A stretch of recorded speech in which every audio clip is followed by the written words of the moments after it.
Capítulo 11. Un antídoto más poderoso que la razón. Mas Nathaniel permaneció sentado a los pies de su niñera algunos minutos después de que ella dejara de cantar. Tanto sus miembros como su mente parecían sumergidos en un baño de agua fresca y clara. De manera que Endymion Lear y Hempy habían llegado a la misma conclusión por caminos muy diferentes, es decir, que a fin de cuentas no había nada que temer, que ni el cielo, el mar o en la tierra podía encontrarse una caverna suficientemente oscura y siniestra que sirviera de refugio para aquello, su miedo secreto. Sí, pero había hechos y también sombras. Frente a los hechos, Hempy no le había proporcionado ningún hechizo. Cabía suponer que lo que le había ocurrido a Prunella le iba a pasar también a Ranulf. Eso significaría que su hijo desaparecería para siempre tras las colinas del confín. Pero eso no había ocurrido todavía, y no debería ocurrir mientras el padre del muchacho tuviera inteligencia y le asistiesen las fuerzas. Él podía ser una criatura desgraciada e inútil al verse amenazado por los productos de su propia fantasía, pero por las manzanas doradas del oeste no iba a quedarse sentado allí temblando ante las sombras, mientras quizá la realidad estaba concentrado sus batallones contra Ranulf. De él dependía que Dorimer se convirtiera en un país en el que su hijo pudiera vivir con tranquilidad. Fue como si él, de pronto, hubiera visto algo claro y recto, una carretera o un río, que atravesara un paisaje melancólico e iluminado por la luna, y lo que era claro y recto era su propia determinación para emprender la acción. Se puso en pie de un salto y dio 2 o 3 pasos por la habitación. «Pero te diré una cosa, Hempy», exclamó, como si continuara una conversación. «Están en contra de mí. ¿Cómo puedo hacerlo todo yo solo? Están en contra de mí, te lo aseguro». «Váyase, Maesnat», se burló Hempy con ternura. «Siempre fue de los que piensan que todo el mundo está en su contra. Cuando era un muchacho siempre fue así. No vas a cruzar conmigo, Hempy, ¿verdad?», me decía levantando la vista hacia mí con sus ojitos ansiosos, y ahí estaba yo sin pensar en otra cosa que en cruzar con usted, aparte de marcharme a la luna de un salto. «Pero te lo aseguro, están en contra de mí», exclamó con impaciencia. «Me culpan de lo que ha pasado, y Ambrose me insultó de tal forma que tuve que decirle que no pisara esta casa nunca más». «Bueno, no es la primera vez que usted y Maes Ambrose han discutido, y no será la primera vez que hagan las paces. Me decían, Hempy, Brossy está haciendo trampas, o Hempy, me toca a mí montar sobre el burro y Nat no me deja», y luego, en cuestión de minutos, todo se arreglaba y quedaba olvidado. Así que debería ir a ver a Maes Ambrose y entrar en su casa como si nada hubiera ocurrido, y ya verá cómo se pone más contento que unas Pascuas. Mientras la escuchaba, se dio cuenta de que sería estupendo guardarse su orgullo en el bolsillo e ir corriendo a ver a Ambrose y decirle que quería admitir cualquiera de las acusaciones que le había hecho, pero era un alcalde completamente inútil, que su indolencia de los últimos meses había sido criminal, incluso si Ambrose insistía que él era un consumidor y un contrabandista y un comerciante de fruta de las hadas, todo en uno, si con ello volvía a ser su amigo. Y el orgullo y el resentimiento no son autóctonos en el corazón humano, y quizás se deba al amor innato del jardinero por todo lo exótico, que acogemos tales dolores y los alimentamos. Pero Maes Nathaniel era un hombre autoindulgente, y siempre estaba dispuesto a sacrificar tanto la dignidad como el interés personal por el placer de ceder a una inclinación sentimental. «Por las manzanas doradas del oeste, Hempy», exclamó con alegría. «Tienes razón. Me voy corriendo a ver a Ambrose antes de que pase un minuto más», y salió disparado hacia la puerta. Cuando estaba en el umbral, recordó cómo había encontrado la puerta entreabierta de su capilla y se detuvo a preguntarle a Hempy si había estado allí recientemente y se había olvidado de cerrarla. Pero la niñera no había estado allí desde principios de la primavera. «Eso sí que es raro», dijo él, y se quitó el asunto de la cabeza ante la estimulante perspectiva de hacer las paces con Ambrose. Resulta curioso cómo una riña o incluso una breve ausencia pueden trastornar la imagen mental que tenemos de nuestros amigos. aún tratándose de los más íntimos, perdón. Unos minutos más tarde, cuando Miles Ambrose observaba a su viejo amigo desde la puerta, sonriendo con cierta timidez, sintió como si se hubiera despertado de una pesadilla. Aquel no era el alcalde más criminalmente negligente que la ciudad de Entre Brumas había tenido, como la más mala de todas las maldiciones, y menos aún el personaje siniestro que evocó Endymion Lear. Simplemente era el raro y bueno de Nat, a quien conocía de toda la vida. De la misma manera que sobre un mapa de los terrenos de alrededor de Entre Brumas, Ambrose Honeysuck casi era capaz de ver en sus líneas zigzagueantes los peces y los torrentes de agua que representaban, y casi también podía contar los mojones sobre las líneas rectas que representaban las carreteras. Lo mismo le ocurría al contemplar el rostro de su viejo amigo. Cada mueca y cada arruga le eran tan familiares que tenía la sensación de que podía ser el mismo quien le hubiera gastado todas las bromas u ocasionado las preocupaciones que se habían impreso en él. Miles Nathaniel, todavía con una sonrisa tímida, le tendió la mano.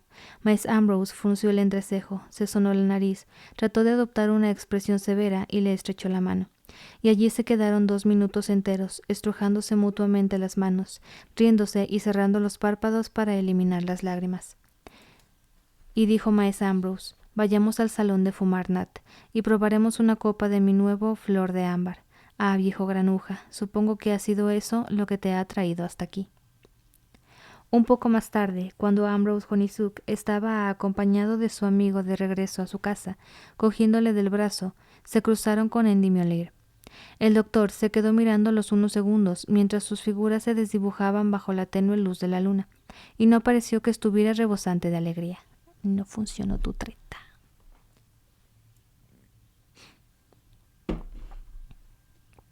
Aquella noche culminó, para Miles Nathaniel, con un sueño dulce y plácido.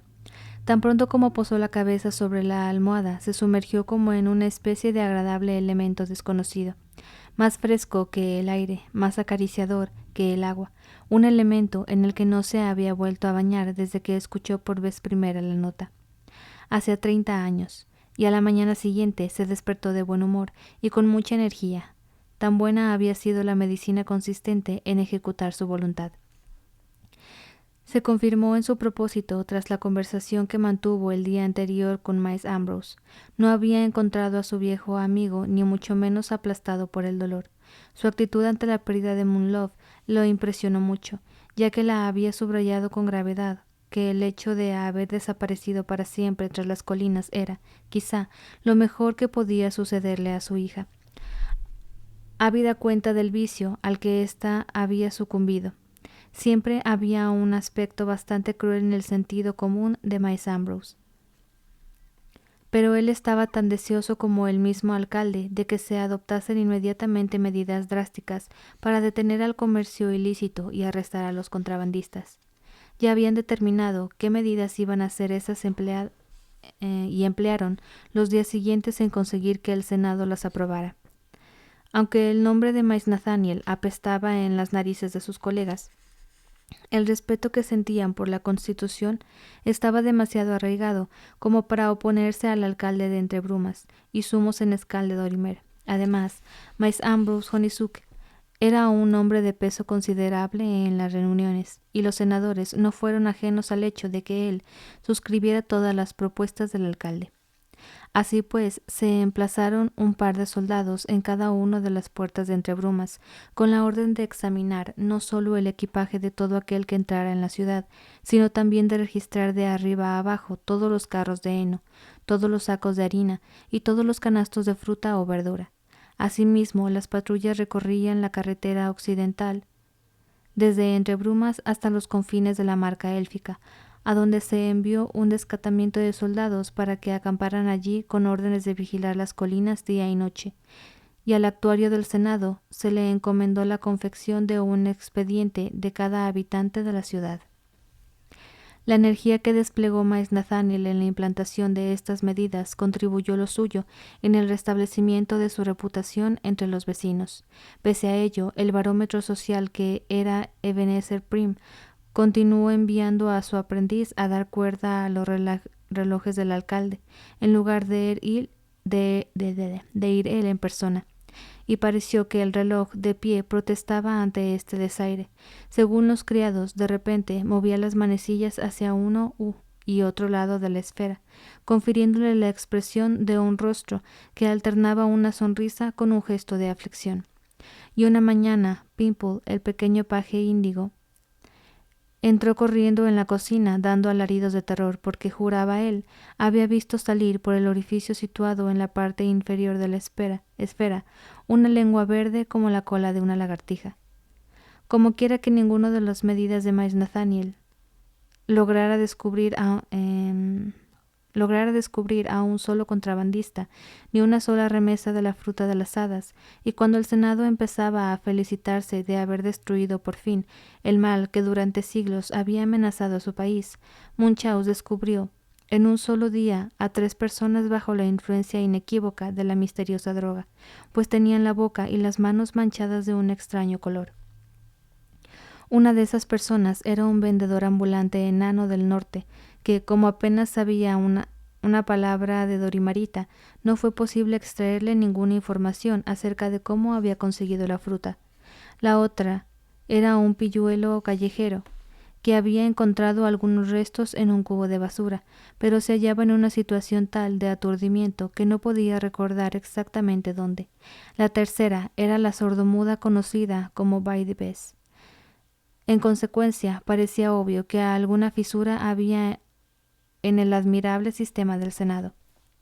Como resultado, en las puertas del ayuntamiento se clavaron sátiras difamatorias contra el ineficaz alcalde, y éste recibió varios anónimos de carácter vagamente amenazante, conminándolo a no entrometerse en asuntos que no le incumbían, no fuera a ser que acabara por incumbirle demasiado.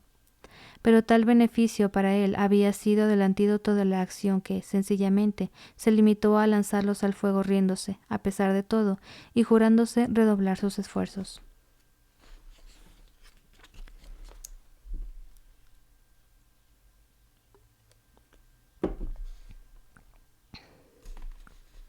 Capítulo 12. Dama Marigold escucha el repiqueteo de un pájaro carpintero.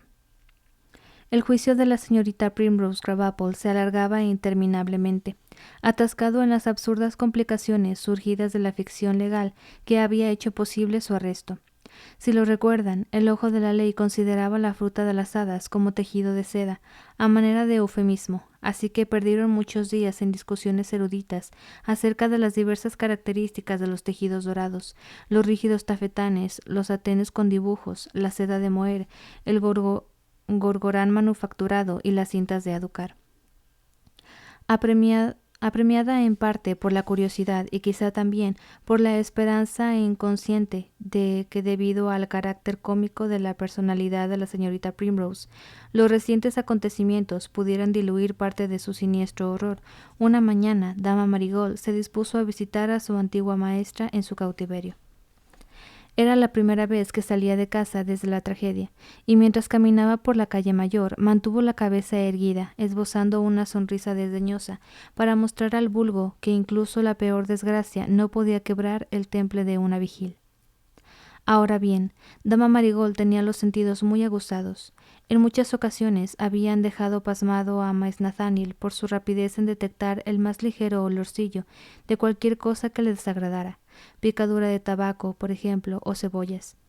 Se mostraba igualmente rápido en asuntos de naturaleza psicológica y solía detectar la existencia de una riña o un lío amoroso mucho antes de que fuera conocido por la gente, con la excepción de las partes implicadas. O sea, buena para detectar el chisme. Y cuando iba de camino hacia el ayuntamiento, percibía absolutamente todo aquello que estaba sucediendo alrededor, incluso el más leve cambio de tono, podríamos decir. Habría jurado que el muchacho del panadero que llevaba la bandeja de hogazas sobre la cabeza no estaba silbando la misma melodía de hace meses, así como tampoco tarareaba la misma canción de la sirvienta, que se asomaba por la ventana para cuidar las macetas de su señora. Quizá esto era bastante natural. Las melodías, como la fruta, tenían sus estaciones y además siempre están generando nuevas variedades. Pero incluso Las voces de los vendedores ambulantes pregonando arena amarilla o cuchillos y tijeras le sonaban turbadoramente diferentes. Por instinto, las delicadas narinas de dama Marigold se expandieron y las comisuras de la boca se le curvaron en una expresión de repugnancia, como si le hubiera llegado una varada desagradable. Al llegar a la casa consistorial, manejó la situación con autoridad. No había necesidad alguna de molestar a su excelencia. Él le había dado permiso para visitar a la prisionera, de modo que lo mejor que podía hacer el guardián era conducirla a sus dependencias. Dama Marigold era una de esas mujeres que, aunque atraviesen campos y bosques sin enterarse de nada, si la sitúas entre cuatro paredes, su mirada es tan aguda como la de un naturalista, con los objetos que hay alrededor. Así que, a pesar de la depresión que sufría, sus ojos no descansaron ni un segundo cuando subió con el guardián, por la espléndida escalera de caracol, y pasó por los pasillos panelados en los que había colgadas hermosas muestras de tapices a un lado y a otro. Tomó una nota mentalmente para decirle a su marido que el conserje no había barrido la escalera y que algunos de los paneles estaban apolillados, y debería prestárseles atención. Incluso se detuvo para deslizar el dedo por la esquina de un tapiz y plantearse si podría encontrar alguna seda de aquel azul pastel o aquel rojo desvaído para sus propios bordados. «Válgame Dios, este panel está empezando a perderse», dijo, deteniéndose para dar unos golpecitos a la pared, y exclamó sorprendida: «Creo que esto está hueco». El guardián sonrió indulgente y replicó: «Es usted igual que el doctor, señora, el doctor Lee. Solíamos llamarlo el pájaro carpintero cuando estaba estudiando el ayuntamiento para escribir su libro, pues siempre estaba de un lado para otro dando golpecitos en las paredes. Era como si estuviera buscando algo, pensábamos». Si estaba buscando algo, pendejos. Y no me hubiera sorprendido que se hubiera encontrado un panel deslizante. Se decía que aquellos antiguos duques eran una gente disparatada, y bien que le podría haber venido a su libro encontrar un pasadizo secreto que condujese al exterior. Y le hizo un guiño de complicidad. Sí, ya lo creo, asintió pensativamente dama Marigold. Llegaron a una puerta candada y con pestillo. «Aquí es donde hemos puesto a la prisionera, señora», dijo el guardián abriendo la puerta, y la hizo pasar hasta donde se hallaba su antigua maestra. La señorita Primrose estaba sentada muy erguida en una anticuada silla de respaldo recto, contra un fondo de bonitos y antiguos tapices, desvaídos hasta adquirir los más suaves y encantadores tintes pastel, tan incongruentes al lado de la fealdad grotesca de la mujer, como antes lo habían sido los hermosos y los años retoños Krabappel. Dama Marigold se quedó mirándola algunos segundos con silenciosa indignación, se hundió lentamente en un sillón y dijo con severidad: «¿Y bien, señorita Primrose? Me pregunto cómo se atreve a estar ahí sentada con tanta calma después de la atrocidad que usted ha provocado».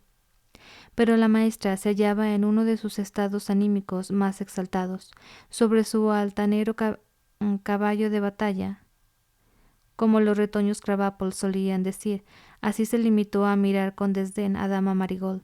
Hizo un gesto señorial con la mano, como si se estuviera sacudiendo todas las trivialidades mundanas, y exclamó con tono de lástima: «Mi pobre e inocente Marigold, de todas las alumnas que han pasado por mis manos, es usted la menos digna de su noble abolengo». La esposa del alcalde se mordió el labio, arqueó las cejas y dijo en voz baja, plena de intensa irritación: «¿Qué quiere decir, señorita Primrose?». La maestra alzó la vista al techo y con su voz más melosa dijo: «El gran privilegio de haber nacido mujer». Sus alumnas pensaban que mujer, tal como la señorita Primrose la pronunciaba, era la palabra más indecente del vocabulario. Los ojos de dama Marigold echaban chispas cuando replicó: «Puede que no sea una mujer, pero en todo caso soy una madre, que es más de lo que es usted». Y más indignada a cada palabra añadió: «Señorita Primrose, ¿se considera usted digna de su noble abolengo? al traicionar la confianza que ha sido depositada en usted. Son el vicio, el horror, la desgracia y los corazones destrozados de los padres, verdaderas virtudes femeninas que me gustaría saber. Es usted peor que un asesino, 10 veces peor, y ahí está sentada, regodeándose con lo que ha hecho, como si fuera una mártir o una benefactora pública tan complacida, petulante e incomprendida, como una princesa de la luna, obligada a arrear cabras. En realidad creo, pero la estridencia de la señorita Primrose ahogó la sorda indignación de dama Marigold. Sacúdanme, que me claven alfileres, lánceme al Dapple, gritó. Soportaré todo con una sonrisa y llevaré mi vergüenza como una flor que él me hubiera entregado. Dama Marigold gruñó con exasperación. ¿A quién demonios se refiere con él, señorita Primrose? Su incontenible sentido del humor estalló en una sonrisa y añadió, ¿al duque Aubrey o a Endymion Lear? Puesto que, como era natural, Prunella le había contado todos los chistes acerca del ganso y el sabio. Y a esta pregunta la señorita Primrose reaccionó con inequívoco sobresalto y respondió, al duque Aubrey, por supuesto, pero su mirada era maliciosa, desconfiada y notoriamente asustada. Nada de esto le pasó por alto a dama Marigold, que la observó detenidamente, de arriba a abajo, con una sonrisita burlona, y la maestra comenzó a retorcerse y a farfullar. Dijo dama Marigold reflexivamente. A ella nunca le había gustado el aura que despedía la personalidad de Endymion Lear. Ya estás comenzando a sospechar de él.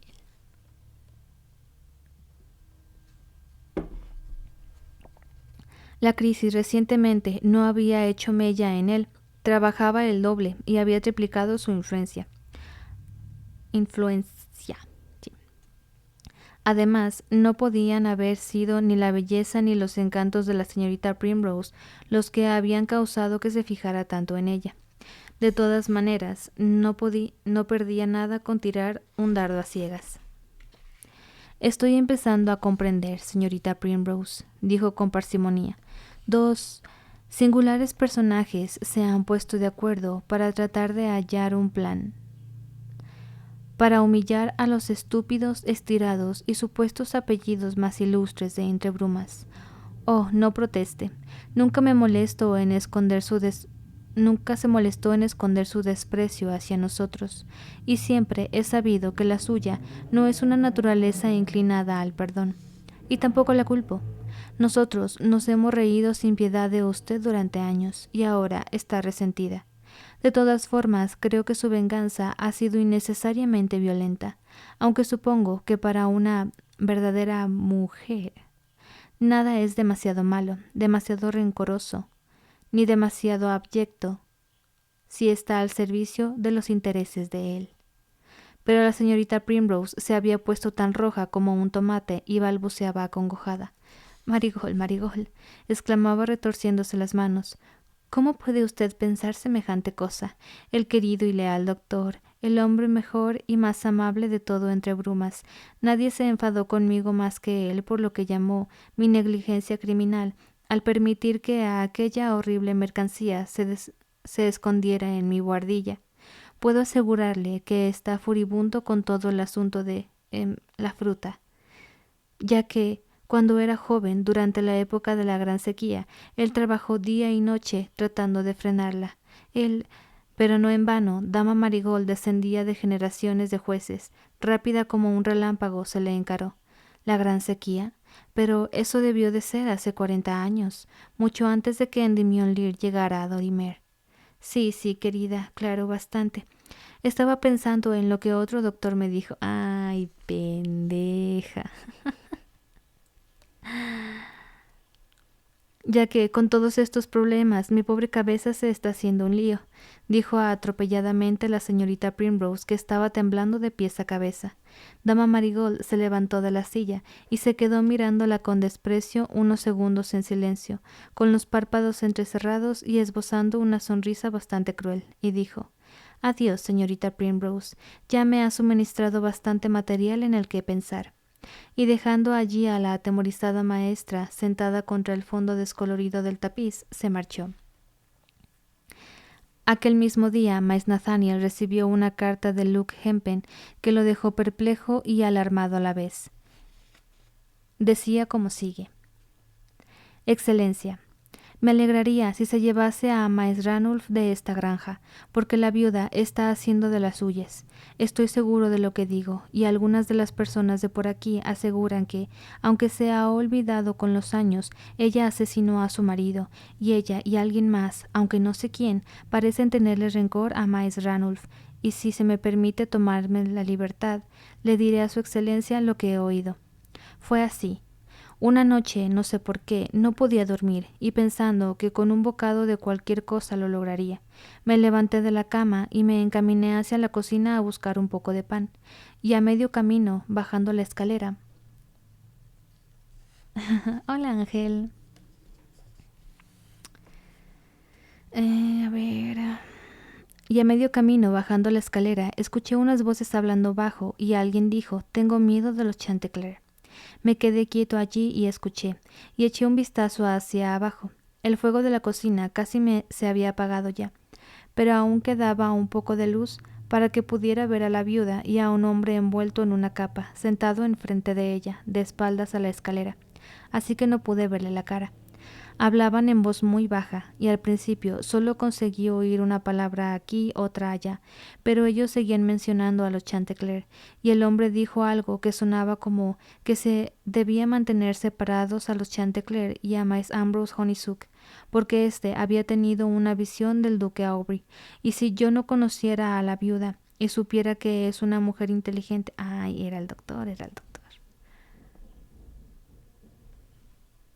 Ah, caray. ¿Cómo estás, Ángel? ¿Qué cuentas? Y si yo no conociera a la viuda y supiera que es una mujer inteligente y espabilada, como usted sabe, les habría tomado por dos pobres viejas chismosas, cuya conversación se había vuelto desenfrenada y repugnante con los años. Y el hombre le puso la mano sobre la rodilla y habló en voz muy baja, aunque esta vez era tan clara que pude entenderlo todo, y creo que recordaré cada palabra de manera que lo escribiré para su excelencia. Temo contraórdenes, ya conoces al jefe y sus procedimientos. En cualquier momento, él podría traicionar a sus agentes. Willy Wisp le dio fruta al joven Chantecler sin que yo lo supiera, y te dije, como él y ese viejo chiflado de tejedor que tienes se habían puesto de acuerdo, y eso es lo que más me aterra. Ya me llegó el ritmo de la guerra. ¡Ah, huevo! Me falta poco para terminar este libro para poder comenzar ahora sí con el ritmo de la guerra. Hablar de tema. Le estoy tratando de avanzar lo más que puedo este libro porque ya quiero leer el otro. Y entonces bajó tanto la voz que no me fue posible oír nada hasta que dijo: aquellos que van por la Vía Láctea a menudo dejan huellas, de modo que déjale ir con el otro. Y se levantó y se marchó, y yo regresé sigilosamente a mi habitación, pero no pegué ojo en toda la noche, pensando en lo que había oído, ya que, aunque parecían un galimatías, me producen escalofríos, y eso es un hecho. Y los locos son a veces tan peligrosos como la gente malvada. Por eso espero que su excelencia me disculpe al escribir así, y me honre con una respuesta a vuelta de correo, y que se lleve a Miss Ranulph de aquí, porque no me gusta la mirada de la viuda cuando lo mira, no me gusta. Y esperando que al recibo de la presente se encuentre bien como así lo estoy yo, el humilde y obediente servidor de su excelencia, Luke Hempen. Mucho tiempo ha pasado, sí. Yo he estado bien por el momento. ¿Tú qué tal? ¿Mucho trabajo o qué show? Estoy tratando de aprovechar que hoy tengo día libre para avanzarle un poquillo más a la lectura.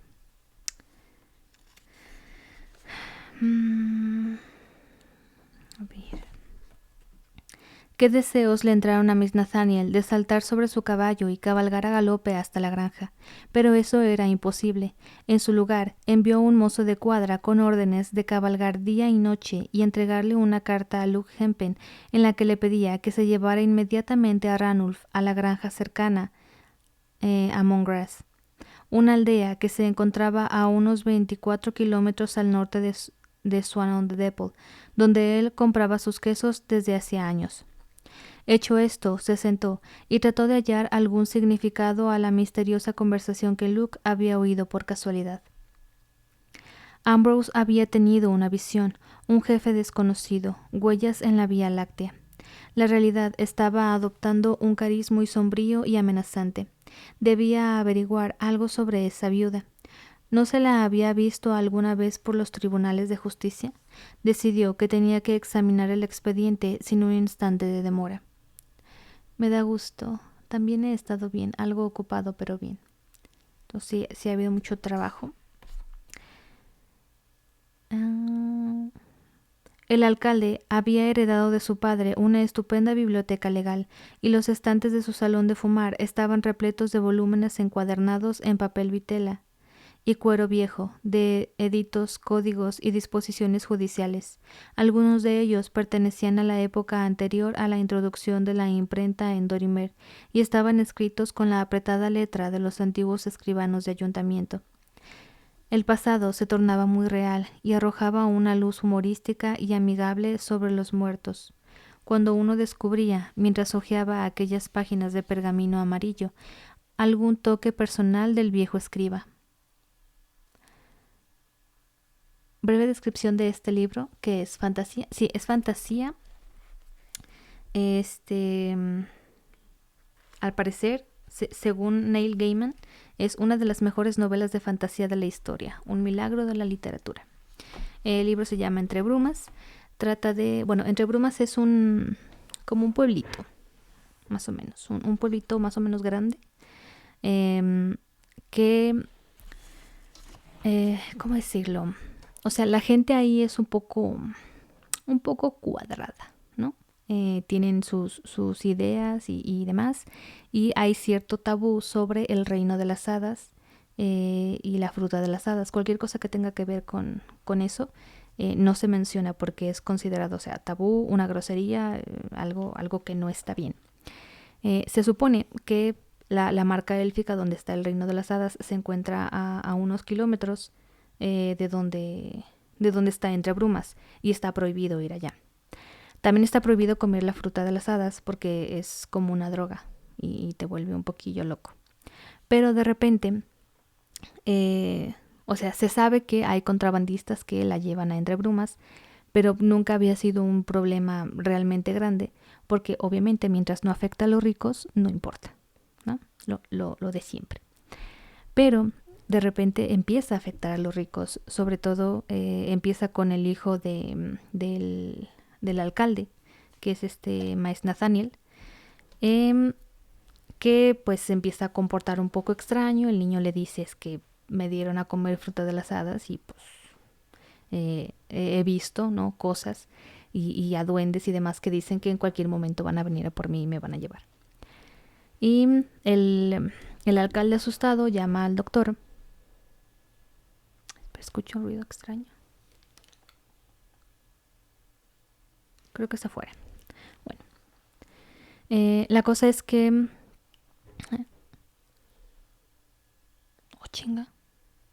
Que de repente escucho el ruido afuera y luego lo escucho dentro, pero no.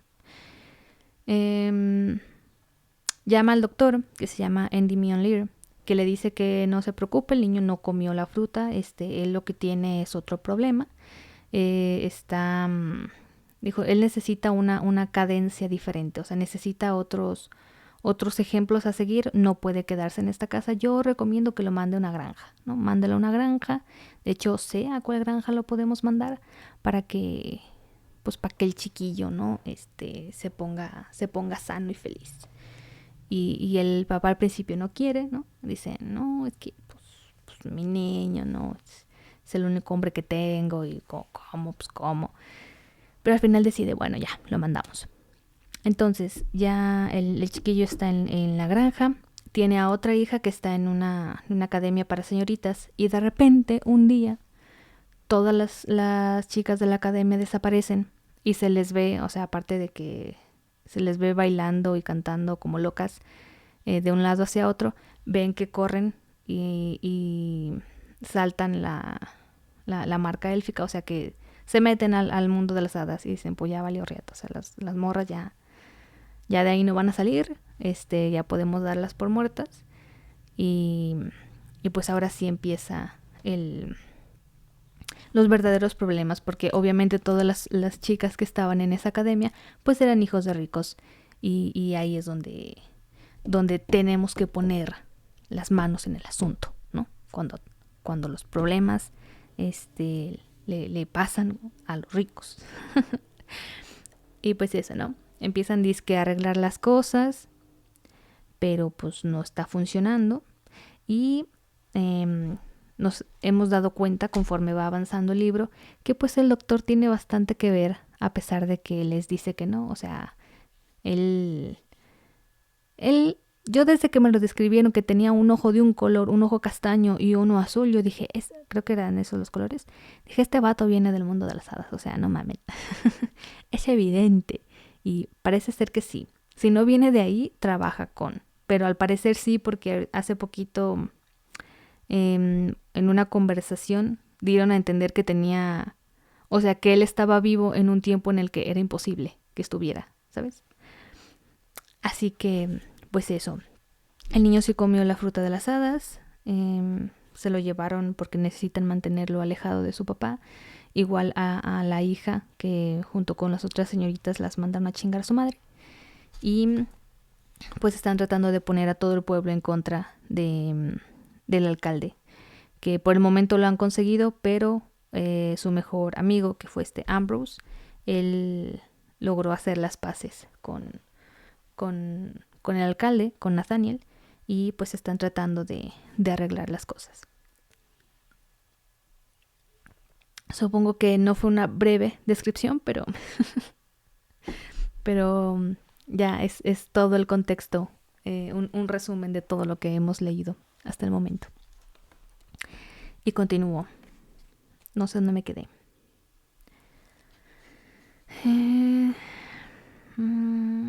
Aquí. El pasado se tornaba muy real y arrojaba una luz humorística y amigable sobre los muertos cuando uno descubría, mientras hojeaba aquellas páginas de pergamino amarillo, algún toque personal del viejo escriba, tal como un inserto burlón o sentencioso de su propia cosecha, por ejemplo. La ley aguarda su oportunidad, pero mi cena no, o alguna caricatura al margen de alguna disposición judicial olvidada. Era como si algunos de los grotescos bustos de yeso de las casas antiguas te hicieran un guiño taimado. En breve descripción, sí me mamé.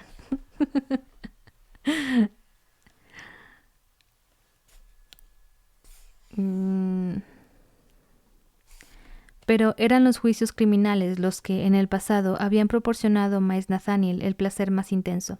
El áspero estilo jurídico era un medio magnífico para narrarlos, y los pequeños detalles de la vida diaria, los objetos cotidianos y humildes, se volvían tan sorprendentemente vívidos como cuando los geranios rojos se abrían paso entre la espesa niebla de otoño. Resplandecían al surgir de aquel ambiente gris, tan vivaces y a menudo cargados de muy trágicas consecuencias.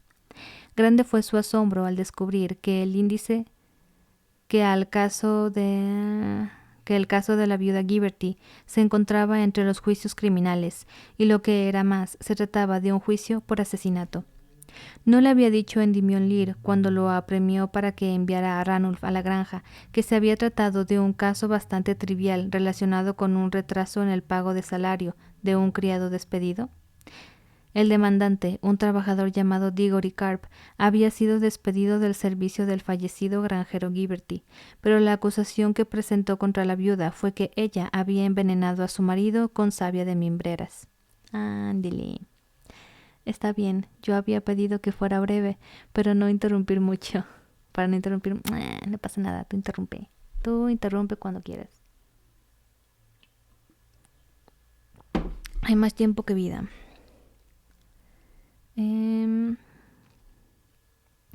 Pese a ello, cuando acabó de leer el relato de juicio, el alcalde estuvo totalmente de acuerdo con el fallo del juez, que declaraba inocente a la viuda y administraba una severa reprimenda al trabajador por haber presentado una acusación tan grave contra una digna mujer, aduciendo pruebas muy endebles. Pero él no se podía sacar de la cabeza la carta de Luke, y supo que no tendría un momento de paz hasta que no llegara al mozo con noticias de la granja. Cuando se sentó aquella noche frente al fuego de la chimenea en el salón, preguntándose por enésima vez quién podía ser aquel extraño misterioso, cubierto con una capa cuya espalda había visto Luke, dama Marigold rompió el silencio diciendo: «¿Qué sabes acerca de Endymion Lear, Nat?» «¿Qué sé acerca de Endymion Lear?», repitió distraídamente.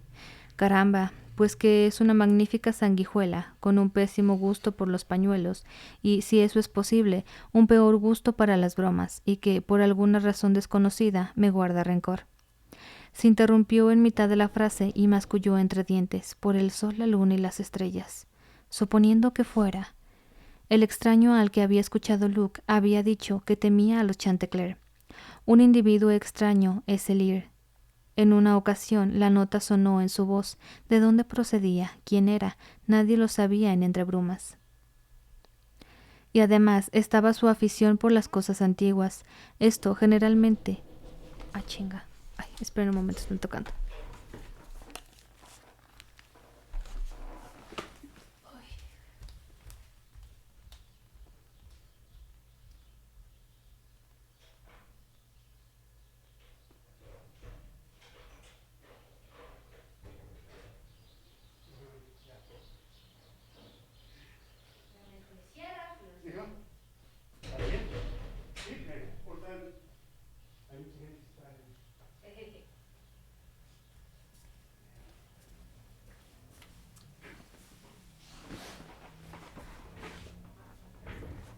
Ay, me espantó.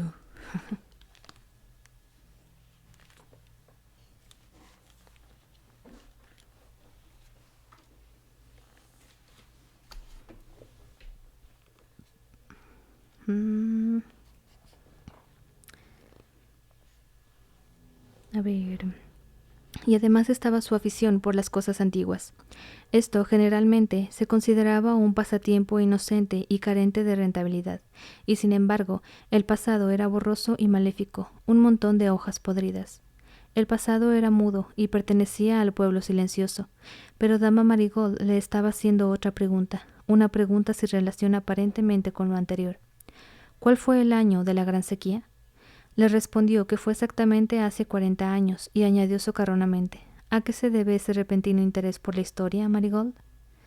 De nuevo ella le contestó con otra pregunta: ¿y cuándo llegó por vez primera Endymion Lear a Dorimer? Él empezó a interesarse. Déjame ver, dijo pensativamente. Seguro que fue mucho antes de casarnos, si ahora lo recuerdo. Nosotros solicitamos sus servicios cuando mi madre sufrió una pleuresia, y eso fue poco después de su llegada, ya que él aún hablaba mal el dorimarita. Debió de ser hace 30 años. Ya, dijo secamente la mujer, pero ocurre que me he enterado de que él ya estaba en Dorimer en la época de la sequía. Y procedió a reproducirle la conversación que había mantenido aquella misma mañana con la señorita Primrose. Y, añadió ella, tengo otra idea. Le habló del panel del ayuntamiento que sonaba a hueco y de lo que el guardián le había contado sobre el proceder propio de un pájaro carpintero que tenía Endymion Lear. Y si, en parte movido por vengarse de nuestra frialdad hacia él y en parte por sed de poder, continuó ella, es quien ha estado detrás de este terrible asunto. Un pasadizo secreto sería muy útil para el contrabando y explicaría por qué todas tus precauciones han resultado vanas. ¿Y quién es más probable que conozca la existencia de un pasadizo secreto en el ayuntamiento que Endymion Lear? Por el sol, la luna y las estrellas, exclamó de nuevo Miss Nathaniel, presa de la excitación. No me sorprendería que estuvieras en lo cierto, Marigold. Verdaderamente tu cabeza sirve para algo más que para llevar pamelas. Hijo de chica. Y ella le dirigió una sonrisita que indicaba su satisfacción. Él se puso en pie de un salto y exclamó ansioso: me voy a contárselo a Ambrose. Pero ¿sería capaz de persuadir la mente poco despierta y obstinada de su amigo? Las simples sospechas son difíciles de transmitir. Se parecen más a los vinos, que no emprenderán viaje alguno y han de beberse allá donde se hacen. De todas maneras, podía intentarlo. ¿Has tenido alguna vez una visión del duque Aubrey, Ambrose? exclamó Miss Nathaniel, irrumpiendo de sopetón en el salón de fumar de su amigo. Frunció el entrecejo con fastidio. ¿A dónde quieres ir a parar? Dijo de mal humor. Contesta a mi pregunta. No estoy bromeando. Te hablo terriblemente en serio. ¿Has tenido alguna vez una visión del duque Aubrey? Miss Ambrose cambió de posición, incómodo, en el sillón. Estaba lejos de sentirse orgulloso de aquella visión suya. Bueno, dijo ásperamente, supongo que podría llamarse así. Fue en la academia, el día que esa desdichada hija mía huyó, y yo me encontraba tan irritado que alguna excusa había para eso que tú llamas visiones. ¿Y se la contaste a alguien? Por supuesto que no, dijo enfáticamente, pero se corrigió y añadió, oh, sí, creo que lo hice. Se lo mencioné a ese rencoroso y vulgar matasanos, Endymion Lear. Ojalá no lo hubiera hecho, por todos los quesos de Dorimer. ¿Qué pasa ahora, Nat? Daba brincos triunfantes de alegría. Ya, unió dos más dos. Yo tenía razón, gritó con regocijo.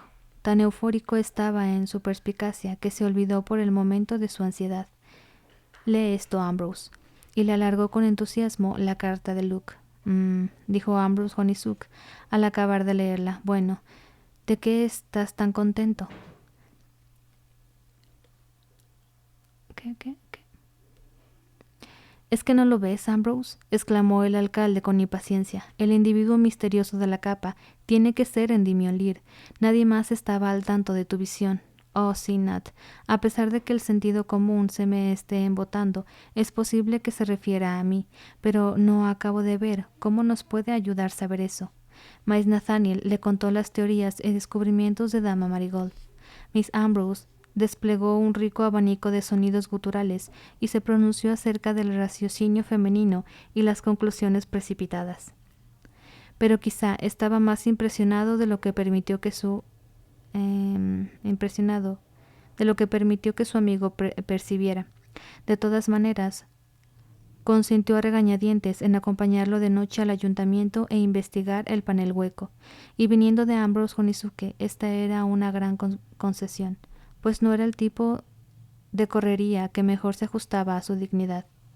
Hurra, Ambrose, estoy dispuesto a apostar contigo un queso Mongrass contra una botella de tu mejor flor de ámbar, a que hallaremos a ese pícaro matasanos detrás de todo esto.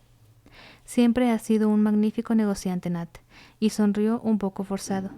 ¿Recuerdas cuando éramos jóvenes, cómo te hiciste con mi cachorro de raza a cambio de un faisán de peluche tan apolillado que apenas tenía una pluma que hiciera honor a su nombre? Y espera, ¿qué otra cosa? Sí, creo que también había medio paquete de golosinas mohosas. Y además te di una caja de música rota, cuyas notas iban por donde querían en mitad de la guerra, valientes hijos de Dorimer, y que zumbaba y rechinaba como un escarabajo sanjuanero borracho, añadió Miss Nathaniel con orgullo. Fue bastante justo, cantidad por calidad. A ver, voy a terminar esta grabación.